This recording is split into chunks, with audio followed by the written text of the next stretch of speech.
Jail ভাই, এখন বর্তমানে দেখছেন কি একটা অবস্থা। আচ্ছা, আমনে কোন সে বিদ্যুতের কি অবস্থা? আমনে কোন বিদ্যুতের কথা মনে পড়ালে ইন্না নিল্লাহি ওয়া ইন্না ইলাইহি রাজিউন। বিদ্যুৎ একটা খুব ভালো মানুষ ছিল, তার ব্যক্তিত্ব ছিল। সে মাঝে মধ্যে আসতো বাড়িতে 1 ঘন্টা আধা ঘন্টার জন্য আইসা, আমি যখন পানিটা খাইতে দিতাম তখন বিদ্যুৎ আবার চলে যাইত। সে কখনো ভাত খেতে পারে নাই, খুব ভালো মানুষ ছিল বিদ্যুৎ। সে আসলো আর আইসা চলে যায়, আবার 6 ঘন্টা পর পর আসে। কিন্তু তার মধ্যে একটা ব্যক্তিত্ব আছে, সে কখনো আইসা ওই বাড়িতে সারাটা দিন সারাক্ষণ থাকে না। তার মধ্যে যে পার্সোনালিটি আছে, আমি মনে করি যে প্রতিটা মানুষের কাছে এই পার্সোনালিটি থাকা উচিত।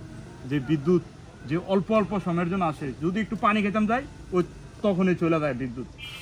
খুব ভালো মানুষ ছিল।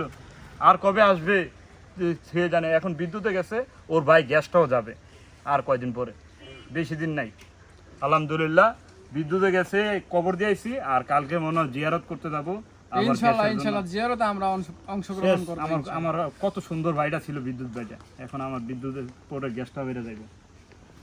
এই টুকু আসে টুকু যায়, এই রুমিন ফারানার কথাই কথা।